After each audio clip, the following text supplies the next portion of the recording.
Shri Bharat Vidyashram. This is your English teacher Felicia. Today we are going to learn from our supplementary the first chapter, A Tale of Two Birds. So before we start with today's lesson, let us take a short recap of what we learnt in our previous class. So we had learnt from our textbook a new chapter called Who Did Patrick's Homework? This is about a boy named Patrick and an elf. An elf is a supernatural creature. So it was about a boy who never liked to do his homework and took an help of an elf. So we saw who actually did the homework. It was not the elf that did the homework. It was the effort that Patrick put while helping the elf do his homework. So now getting into today's supplementary, A Tale of Two Birds. So the two baby birds and the mother lived in a tall shady tree in the forest. The mother took care of her baby birds day and night. One day, a big storm, thunder and lightning struck the tree. The branch broke, killing the mother bird, and left the two birds in the tree, while the heavy winds blew the baby birds from the tree, falling in two different places of the forest.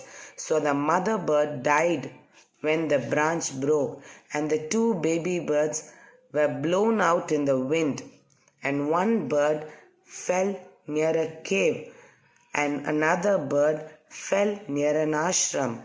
So the baby bird that fell near the cave, this cave was actually a living place of a gang of robbers. So a gang of robbers lived at this cave, and at the ashram a rishi was taking care of the ashram. So years passed and the baby birds became big birds, as said over here, became big birds. And many days later, the king of the country actually came here into the forest hunting for deer. And the king lost his way and he was very tired going in the forest. So he stopped under a tree near the cave. So the king got off his horse. So the king was very tired and he thought of taking a rest under the tree near the cave. And suddenly he heard a voice saying, "Quick, hurry up. There's someone under the tree. Come, take his jewels and his horse. Hurry, or else he'll slip away." Hearing this, the king looked up and saw a brown bird on the tree. And he also heard faint noise from the cave. So he heard faint noises coming from the cave. And he immediately got onto his horse and went across the forest and sat near a tree under the ashram.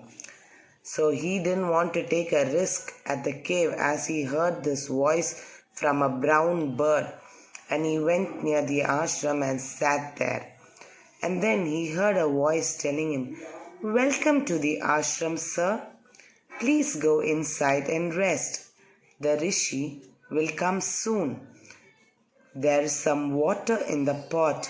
Please make yourself comfortable." And the king heard this pleasant invitation and looked up to see who was it. And he saw a brown bird that looked just like the same as the bird in the cave. And he said to the bird, "I saw a bird just like you near the cave." But he didn't sound very pleasing. He was not very pleasant and his talk was very dangerous. So this bird near the ashram said, "Yes, sir, it is my brother, but now he doesn't talk to me." So the bird explained how they had been blown out in the wind and one bird reached the cave of the kidnapper and the robbers, and the other bird reached the ashram. So after hearing all this, the rishi arrived and offered the king some food and water. And the king asked the rishi, "How come these two birds, being born together, but have different characters and speak in different manner?" So the rishi said, "After all, one is known by the company one keeps," meaning the bird that is near the cave was among a gang of robbers who lived there. So the bird spoke exactly like in the same manner the robbers were speaking. So the bird actually learned the manner how the robbers were speaking. And the bird that is in the ashram learnt whatever I taught or whatever I was speaking. So the bird repeats whatever he has heard. So whatever a person always hears is what a person speaks.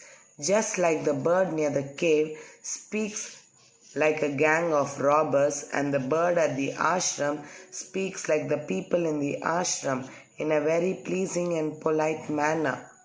So it is very important for us to build up a very good company.